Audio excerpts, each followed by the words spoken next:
Au jour de John Wesley, et je ne parle pas de pornographie sinon pour vous montrer jusqu'où la nation a décliné, au jour de John Wesley, s'il était entendu que vous aviez eu des relations intimes avec quelqu'un d'une manière qui n'était pas conforme à l'Écriture, vous étiez emprisonné. Cela vous montre le niveau de sainteté qu'ils avaient apporté aux questions d'intimité. J'ai dû employer ce mot pour que vous compreniez de quoi je parle. Mais après la mort de ces hommes, un moment est venu où il n'y avait plus de gardien. Alors maintenant, non seulement l'intimité est légalisée, mais la pornographie est légalisée, l'avortement est légalisé. Ainsi, les jugements et les lois ne sont pas votés au Sénat, ils sont votés sur l'autel. Ce que le Sénat examine, ce sont les choses qui sont permises sur l'autel.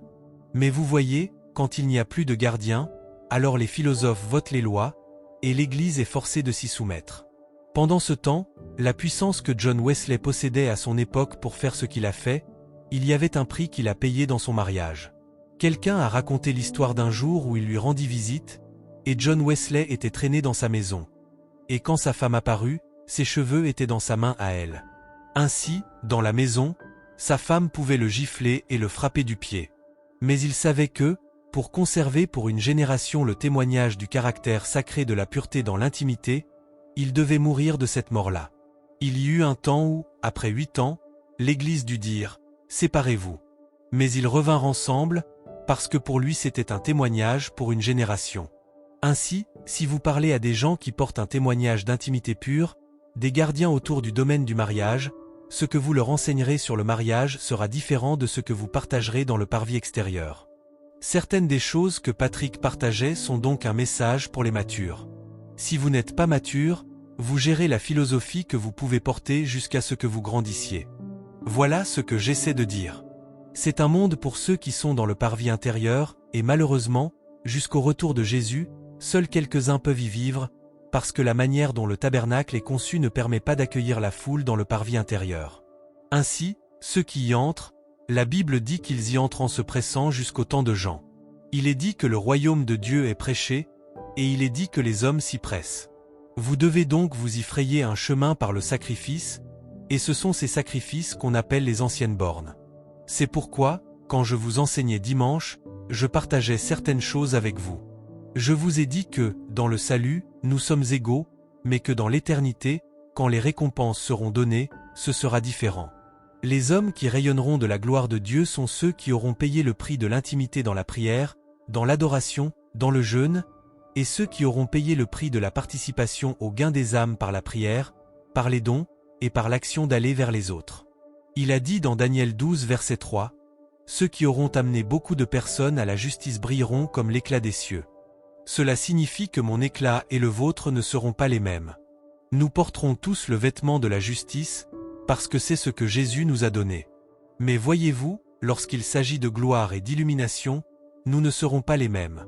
Paul a dit, « C'est pour cela que nous gémissons dans le travail, afin d'être revêtus. » Il a dit, pendant qu'il priait, l'apparence de son visage fut transformée.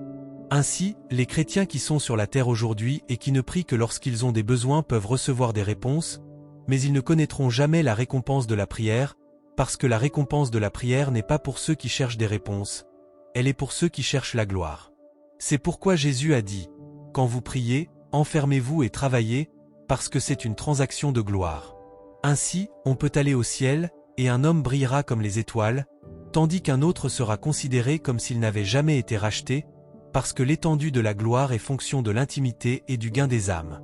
Je vous ai dit que nous ne porterons pas tous des couronnes. Jésus, parlant dans Apocalypse 2 verset 10, dit « Vous serez arrêtés, vous serez en prison, après 10 jours vous serez tués, mais soyez fidèles jusqu'à la mort. » Cela signifie que Jésus ne vient pas vous sauver dans tous les couloirs. Il y a certains moments où il vous laissera passer par le feu, parce que seuls ceux qui passent par le feu sont qualifiés pour certaines récompenses. Il dit « Quand vous serez tués, vous recevrez la couronne de vie. » Et j'ai dit que cela ne signifie pas nécessairement que vous serez décapité. Cela signifie que le renoncement à soi doit devenir l'emblème de votre vie. C'est pourquoi Paul a dit dans 2 Timothée 4 versets 7 et 8, « J'ai combattu le bon combat. » C'est un combat que de refuser le compromis, de refuser que le plaisir, le luxe et l'aisance vous détournent des choses qui ont une portée éternelle. Mais voyez-vous, comment enseigner cela dans le parvis extérieur? Ils s'enfuiront. Jésus parlait et disait, « Si vous voulez être sauvés, vous devez manger ma chair et boire mon sang. » Les gens ont dit, « Cette parole est dure » et ils s'en sont allés. Pourtant, quand Jésus accomplit des miracles, la multitude vient. C'est pourquoi je vous ai dit qu'il y a des ministres capables de gérer le parvis extérieur et le parvis intérieur. Pierre lui a dit, en le regardant, « Où irions-nous ? C'est auprès de toi qu'est la parole de la vie éternelle. » Et Jésus le regarda. Vous pourriez penser qu'il allait l'encourager. Mais il dit, « Quiconque veut me suivre doit renoncer à son père, renoncer à sa mère, renoncer à sa femme, renoncer à son mari et à ses enfants, et même à sa propre vie. » Ah, les gens s'enfuient. N'encourageriez-vous pas celui qui dit cela? Non. Le parvis extérieur n'est pas un lieu où l'on séduit les gens. Les hommes s'y pressent pour y entrer. Vous pressez, et c'est cette génération-là qui pourra tenir ferme dans les derniers jours. Je vous le dis, la plupart d'entre nous défailliront. Il a dit, l'amour du plus grand nombre se refroidira, parce que l'iniquité se multipliera. Il a dit que beaucoup seront séduits. De faux prophètes, de faux Christ viendront, promettant des prodiges mensongers. Mais les hommes qui iront jusqu'au bout sont ceux qui peuvent tenir, peu importe ce qu'ils affrontent. Je vous ai dit que nous ne siégerons pas tous sur des trônes, parce que le trône, c'est l'autorité pour juger dans le monde à venir. Mais Jésus a dit, ce sont ceux qui ont persévéré avec moi dans mes épreuves. Il a dit, lors de la régénération, vous siégerez avec moi sur 12 trônes, jugeant les 12 tribus d'Israël. Et Paul est venu nous dire que ce n'est pas seulement une prérogative des apôtres. Il a dit, ne savez-vous pas que les saints jugeront le monde, que nous jugerons les anges? Mais seuls ceux qui siègent sur des trônes peuvent juger les anges et juger le monde.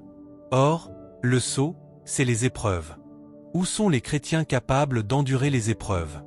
La Bible dit que certains ont enduré de cruelles persécutions. Elle dit qu'ils n'ont pas changé d'avis.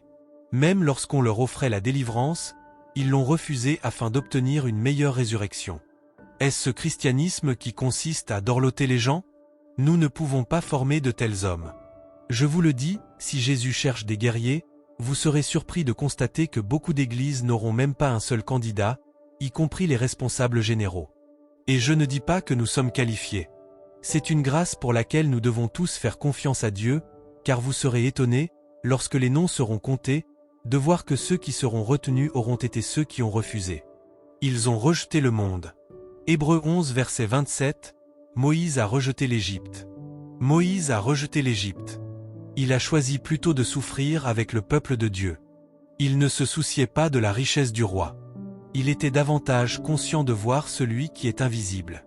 Nous sommes amis du monde. C'est le monde qui nous enseigne comment nous habiller. C'est le monde qui nous enseigne comment parler, et nous pensons que cela fait partie de la civilisation, que cela fait partie de la vie sociale. Non. Il est dit, faites des disciples de toutes les nations. Le monde ne doit pas vous discipliner. Allez dans le monde entier et faites-en des disciples. Aujourd'hui, la plupart d'entre nous sommes sous pression à cause de la philosophie du système du monde. Nous ne connaissons pas les voies des pères. Chez les pères, un seul homme pouvait se tenir contre toute une génération.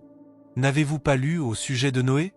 Noé s'est tenu contre toute une génération. Il n'a pas été troublé. Et ce n'était pas pour une semaine. Pendant 100 ans, Noé construisait une arche. On se moquait de lui jour et nuit, et cela ne l'affectait pas. Aujourd'hui, nous cédons à la moindre pression, parce que nous n'avons pas d'endurance dans l'esprit. Soyez assez courageux pour être différents. Tout le monde peut penser que c'est stupide d'être vierge. Soyez stupide pour Jésus. Tout le monde peut penser que c'est une folie de ne pas céder à l'orgueil. Soyez fous pour Jésus. Voilà ce que signifie être un disciple. Il y a une différence entre les disciples et les membres. Les membres viennent pour recevoir des choses. Les disciples viennent pour apprendre les voies de Dieu. Il y a une différence. Et le trophée du disciple, c'est qu'il a maîtrisé les voies de Dieu et qu'il les vit comme un style de vie. C'est tout ce qu'il recherche. Nous n'avons pas des hommes capables de rejeter le monde à cause de la crainte de Dieu. Hébreux 11 verset 7. Lorsque vous lisez la Bible, ne vous précipitez pas. Faites attention. Elle façonnera votre destinée. Par la foi, Noé, divinement averti des choses qu'on ne voyait pas encore, fut saisi d'une crainte respectueuse. Les anciens ont entretenu la crainte de Dieu. Il y a certains domaines en Dieu dans lesquels vous ne pouvez pas entrer tant que vous ne le craignez pas. Il est dit que les choses cachées appartiennent à Dieu, et que les choses révélées nous appartiennent. Mais qui sont ceux qui les possèdent?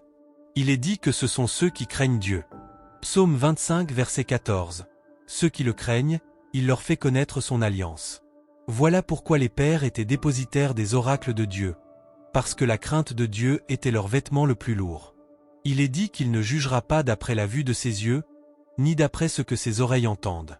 Vous arrivez à un niveau où vous n'opérez plus par les faits, mais par les secrets, des secrets qui vous sont confiés. L'obéissance à Dieu. Hébreux 11 verset 9. Regardez Abraham.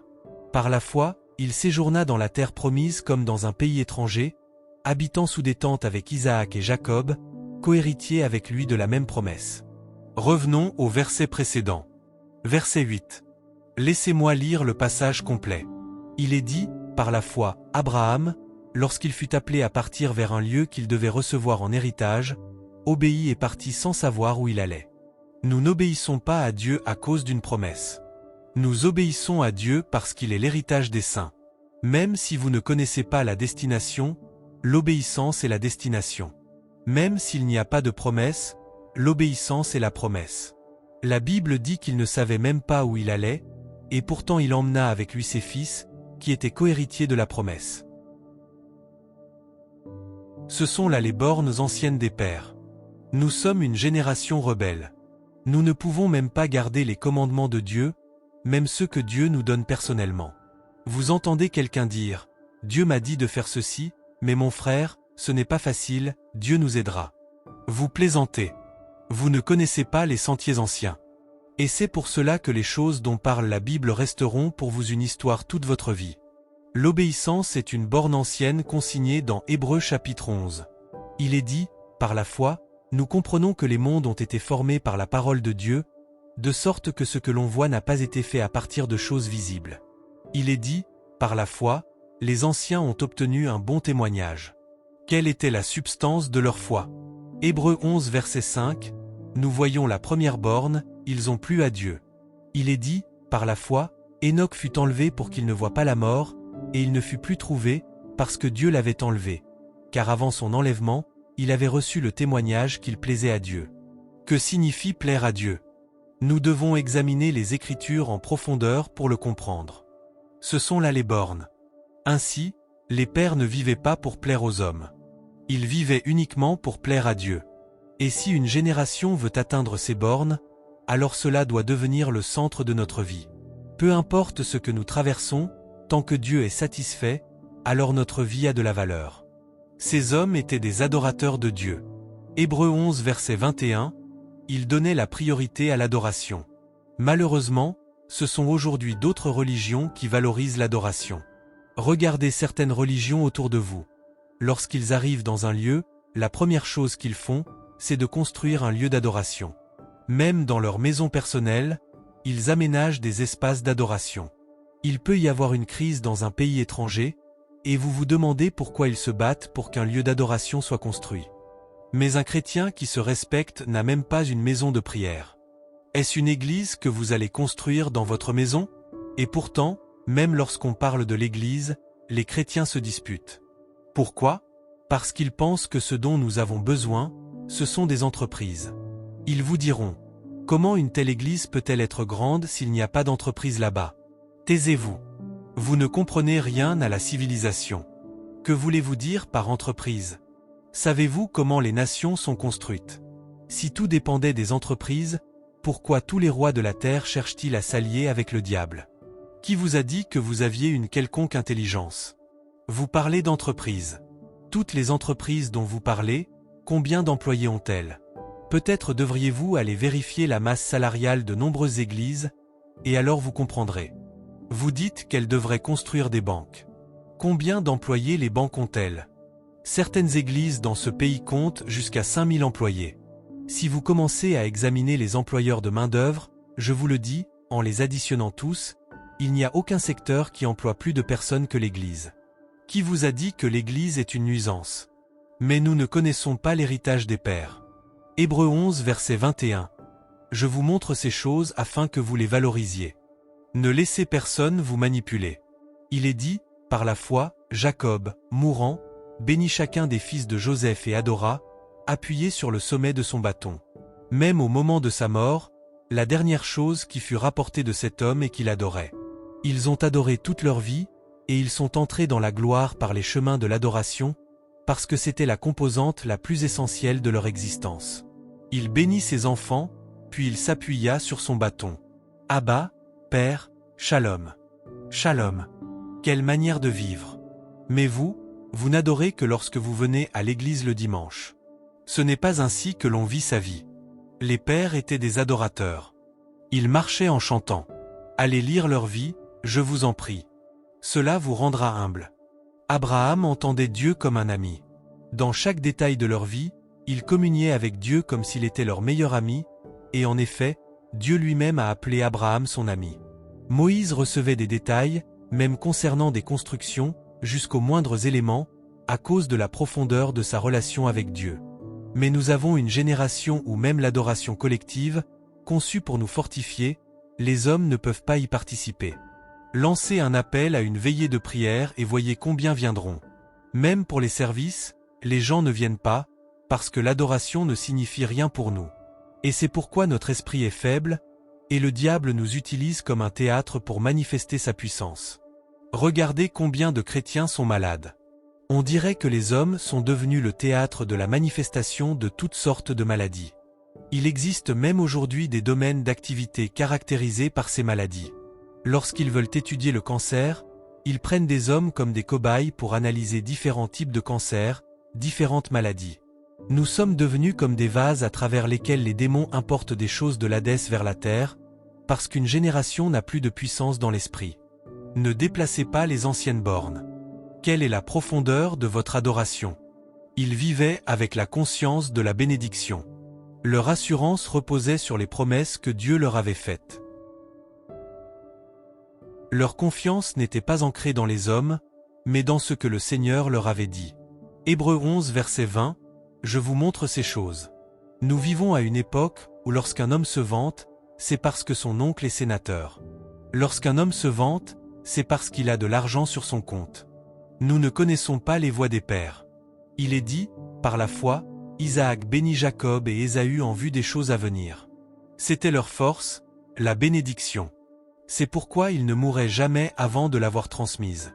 Un homme qui est sur le point de mourir retient son dernier souffle et dit « Rassemblez-vous autour de moi, fils de Jacob, j'ai un héritage à vous transmettre. » Voilà notre secret. Nous ne sommes pas puissants à cause de la nation dans laquelle nous vivons. Nous ne sommes pas puissants à cause des relations que nous avons. Nous ne sommes pas puissants à cause des ressources que nous possédons. Vous n'avez jamais entendu dire que ces hommes donnaient des bœufs ou des ânes à leurs enfants. Ils leur imposaient les mains et leur transmettaient l'ensemble des bénédictions accumulées dans leur vie. Un homme disait à son fils, « Va, je te bénis avec le blé et le vin. » Où cela se trouve-t-il? Je te bénis avec la rosée du ciel. Et ces hommes parcouraient les nations, et ils ne pouvaient pas être dominés. Même dans les pays où ils étaient étrangers, ils dominaient, parce qu'ils avaient la conscience de la bénédiction. Quelle est votre assurance? Interrogez 30 chrétiens aujourd'hui, vous n'avez même pas besoin de leur poser la question. Écoutez-les parler, et vous comprendrez. Un homme parle comme un dieu, mais lorsque vous examinez son assurance, c'est l'argent, une vie ordinaire. Lorsque vous examinez son assurance, c'est son expérience. Lorsque vous examinez son assurance, c'est qui il connaît et les lieux qu'il a fréquentés. Nous ne connaissons pas les voies des pères. Les pères étaient des hommes fortifiés par les oracles de Dieu. Dans Romains 9 verset 4, il est dit, « Qui sont les Israélites? Qui sont-ils? Comment définir ces hommes? Sont-ils des hommes définis par leur relation ou par leur territoire? » Il dit, « Non. » Il dit, « À eux appartiennent l'adoption, la gloire, les alliances, la promulgation de la loi, le culte et les promesses. Voilà leur assurance, les choses que Dieu leur avait promises. Si vous n'êtes pas arrivé à ce point où ce que Dieu vous a dit, ou ce que la Bible déclare, constitue votre assurance, alors vous ne connaissez pas les anciennes bornes. Et je peux vous dire que ce n'est pas ce qui est courant dans le christianisme aujourd'hui. Ces hommes ont refusé de placer leur confiance dans la chair. Hébreux 11 verset 24, il est dit que lorsque Moïse fut devenu grand, il refusa d'être appelé fils de la fille de Pharaon. Si c'était vous, ce serait un grand sujet de fierté. Le gouverneur est mon ami. Et aujourd'hui, vous verrez des pasteurs accueillir des personnes corrompues, des individus qui sont des ambassadeurs de l'immoralité, les placer en avant sur l'autel, simplement pour montrer au monde qu'ils ont de l'influence. Quel genre de pertinence dérisoire. C'est une honte. Nous avons des gens à qui nous ne pouvons même pas dire la vérité en face. Ils viennent avec leur iniquité, et parce que nous sommes en quête de validation, nous amenons des menteurs et des agents de séduction à se tenir sur l'autel. Nous nous tenons avec eux, nous prenons des photos, et nous sommes ceux qui les publient. Écoutez, je connais la place de l'honneur. J'honore les pères dans la foi, je les honore profondément. Mais écoutez-moi bien. Je ne place ma confiance en aucun homme. Je vous l'ai déjà prêché, seul Dieu fait les hommes. J'honore les hommes du fond de mon cœur, mais aucun homme ne prend la place de Dieu. C'est pourquoi, peu importe qui vous pensez être, au moment où vous voulez jouer à Dieu, je vous abandonne et je ne regarde plus en arrière. Personne ne prend la place de Dieu. Mais nous sommes faibles parce que nous n'avons pas de relation avec Dieu. Ainsi, notre assurance vient de nos affiliations avec des hommes, encore, et chaque fois qu'ils jettent le discrédit sur l'Église, nous continuons à les accueillir. Ils sortent et commettent toutes sortes d'absurdités. Des pasteurs vont dans des clubs avec des chanteurs populaires. Des pasteurs invitent des acteurs qui militent pour l'immoralité sexuelle et leur donnent la priorité. Ils les amènent dans l'Église pour que les gens pensent qu'ils sont influents. Pour ma part, je préfère rester dans l'obscurité, servant Dieu avec intégrité, plutôt que d'avoir des associations qui ne glorifient pas Dieu. Les anciennes bornes, personne ne peut ajouter quoi que ce soit à Dieu. C'est Dieu qui ajoute tout à notre vie, à moins que vous ne connaissiez pas le Dieu que vous servez, à moins que vous n'ayez pas été délivré de la vanité de la chair. Ces hommes vivaient une vie d'alliance. Hébreux 11 verset 28.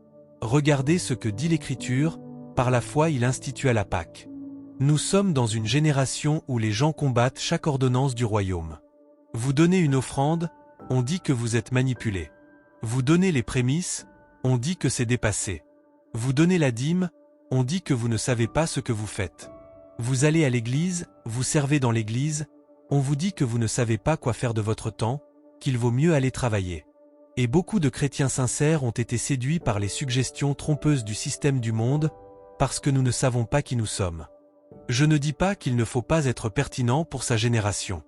Je ne dis pas qu'il ne faut pas se développer. Mais je dis que Dieu doit être en premier. Il est écrit, « Cherchez premièrement le royaume de Dieu et sa justice, et toutes ces choses vous seront données en plus. » À moins de dire que Jésus ne sait pas ce qu'il dit. Et avant même que vous ne répondiez, certains vous citent le Japon ou la Corée. Vous ne savez rien des temps de la fin. Il existe ce qu'on appelle le jugement des nations. Certaines des nations que vous prenez comme exemple, et je ne parle pas spécifiquement de celles que j'ai mentionnées, pourraient ne jamais apparaître dans la nouvelle terre. Car lorsque les nations seront jugées, tout comme Sodome et Gomorrhe ont disparu, beaucoup des nations que vous admirez aujourd'hui seront détruites et ne réapparaîtront pas dans la nouvelle terre. Ce ne sont pas seulement les hommes qui seront jugés, les nations le seront aussi, et beaucoup de nations ne feront jamais partie de l'histoire de Dieu. Ces hommes étaient des opérateurs de prodiges.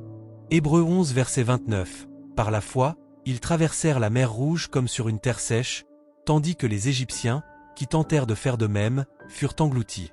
Ils vivaient dans le surnaturel comme dans une réalité normale, et les gens du monde pensaient que c'était du hasard. Mais lorsqu'ils ont essayé, ils ont péri. Ainsi, tout christianisme qui n'a pas de puissance est une plaisanterie. C'est pourquoi je vous dis que tout ce discours disant que nous n'avons pas vu de puissance dans cette génération est une illusion. Ne vous trompez pas en pensant que tout ce dont nous avons besoin, c'est le caractère. Oui, nous avons besoin du caractère, et c'est le fondement de notre vie, mais le christianisme sans puissance n'est pas le christianisme. Je n'ai pas honte de l'évangile de Christ, c'est la puissance de Dieu pour le salut de quiconque croit. 1 Corinthiens 4 verset 20.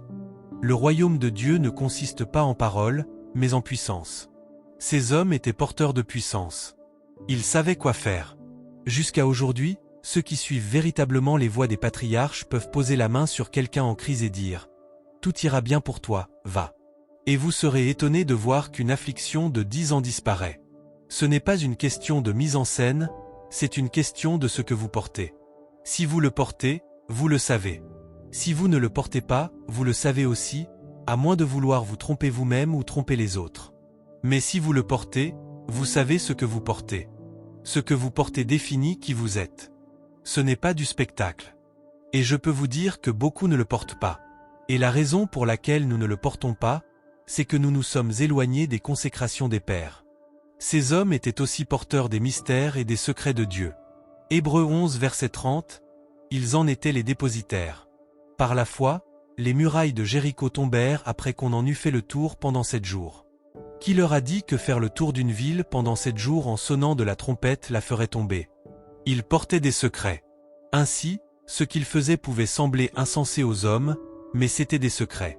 C'est pourquoi ils obtenaient des résultats inexplicables.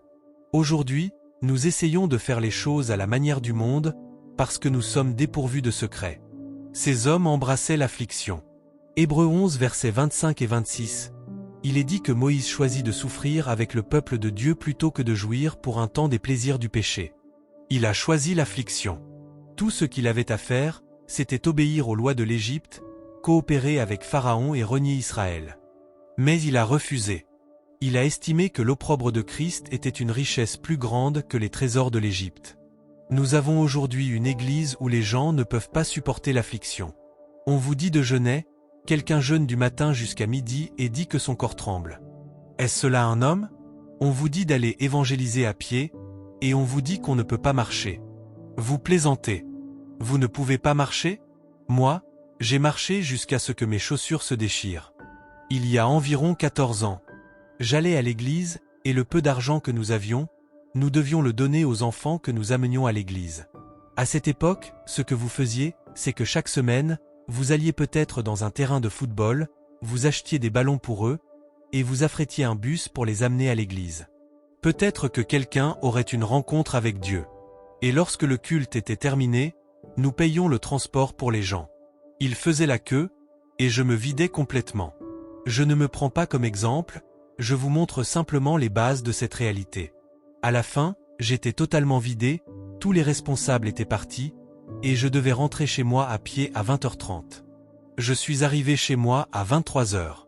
Ceux d'entre vous qui sont à Makurdi savent que je marchais depuis les environs de Government House jusqu'à New Gera.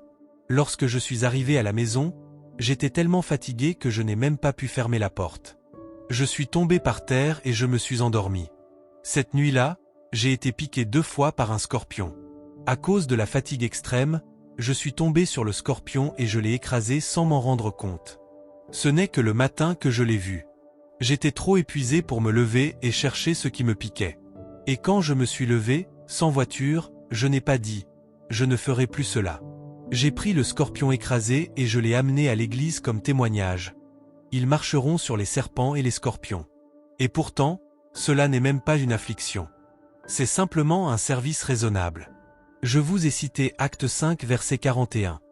Les apôtres avaient été battus, et ils se réjouissaient d'avoir été jugés dignes de souffrir pour Jésus.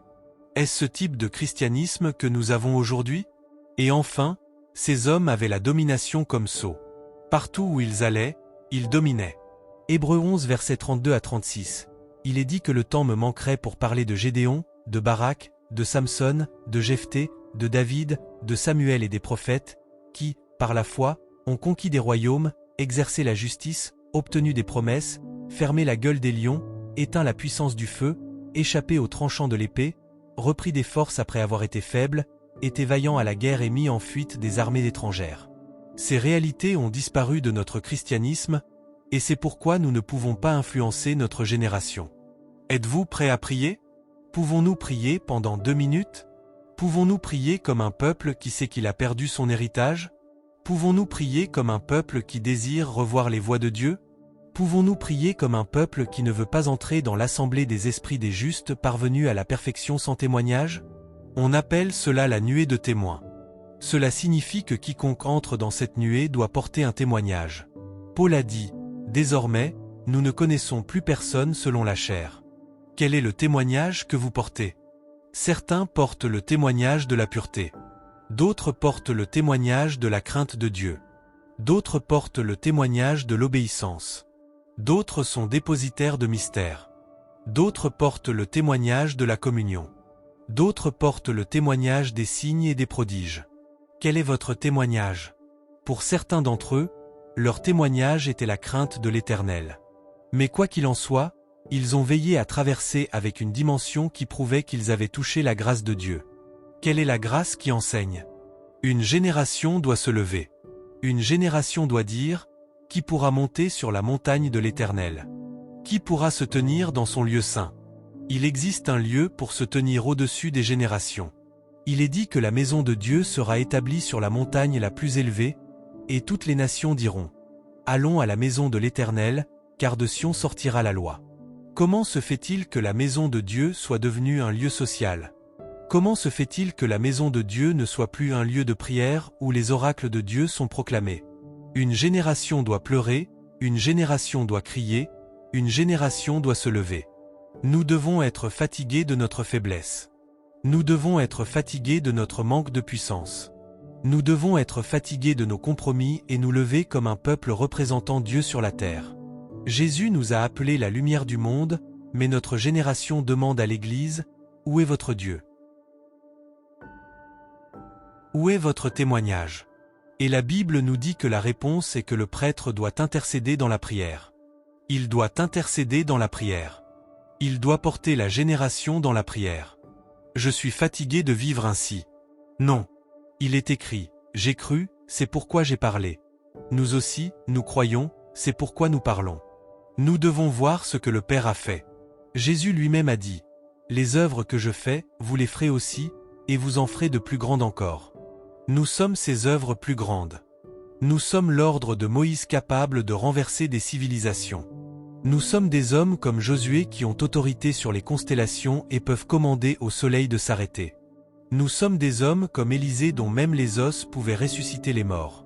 Nous sommes des hommes comme Paul, porteurs des miracles de Dieu. Nous sommes des hommes comme Pierre, dont l'ombre guérissait. Nous sommes ceux qui portent la puissance. Nous sommes les gardiens. Nous sommes la génération de Christ. Et pourtant, nous nous sommes contentés de la médiocrité. Tout ce qui nous intéresse, ce sont les titres et les plaisirs. Nous sommes appelés à être des puritains, des hommes capables de marcher dans les lieux solitaires de l'Esprit où le Saint-Esprit est la seule consolation. Ô Père, merci. Écoutez-moi bien, ce voyage ne se termine pas dans le temps. La Bible parle d'une nuée de témoins. C'est la convergence des immortels, où les hommes déposent le vêtement de chair et sont appelés esprits des justes parvenus à la perfection. Vous devez être justifiés. Vous devez être rendus parfaits. Mais la justification et la perfection ne sont pas les seuls critères. Vous devez venir avec un témoignage, car c'est une nuée de témoins. Si vous n'avez pas de témoignage, vous ne pouvez pas vous y tenir. Jésus a ouvert la porte parce qu'il nous a justifiés. Jésus a ouvert la porte parce qu'il nous a rendus parfaits en esprit. Mais vous devez apporter votre témoignage.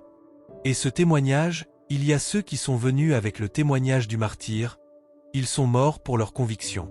Il y a ceux qui sont venus avec le témoignage des signes et des prodiges. Il y a ceux qui sont venus avec le témoignage des nations qu'ils ont gagnées pour Jésus. Il y a ceux qui sont venus avec le témoignage de la pureté, des vêtements sans tache ni division. Il y a ceux qui sont venus avec le témoignage du sacrifice. La plupart des choses que Dieu a accomplies dans leur génération, ce sont eux qui les ont financées. Leurs ressources étaient consacrées au royaume. Il y a ceux qui sont venus avec le témoignage de l'abnégation. Ils ont tendu la main aux faibles et les ont aidés à se tenir debout. Quel est votre témoignage? C'est vous qui déterminez votre position dans le monde à venir, et ce sera le plus grand don que la vie puisse vous offrir. Levez votre main droite vers le ciel et dites, « Seigneur, aide-moi, car ce n'est ni par la puissance ni par la force, mais par l'Esprit du Dieu vivant. Merci Père, merci Père, merci Père. S'il vous plaît, lorsque vous rentrerez chez vous, prenez du temps dans la prière. Beaucoup dépend de nous, énormément. Car si vous ne vous réveillez pas, vous ne connaîtrez pas la valeur du temps. Il est dit, réveille-toi, toi qui dors, et Christ t'éclairera. Cela signifie que si vous ne vous réveillez pas, vous n'aurez pas de lumière. Il est dit, lève-toi, sois éclairé, car ta lumière arrive.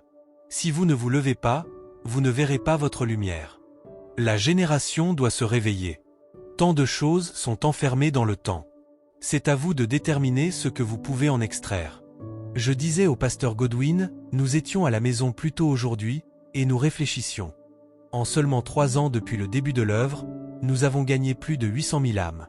Et je me suis demandé, que se serait-il passé si nous avions eu 3 années aussi productives 20 ans auparavant? Cela signifie qu'en 3 ans, il est possible de gagner plus de 800 000 âmes. Alors que faisais-je avec les nombreuses périodes de 3 ans de ma vie? Je sais qu'il y a un temps pour toute chose, mais cela m'a donné la conscience que le temps n'est pas fait pour être gaspillé. Il est dit, rachetez le temps, car les jours sont mauvais. Nous ne serons pas ici pour toujours, mais il existe un lieu où nous vivrons éternellement. Ce que nous faisons dans cette courte vie déterminera la manière dont nous vivrons là-bas.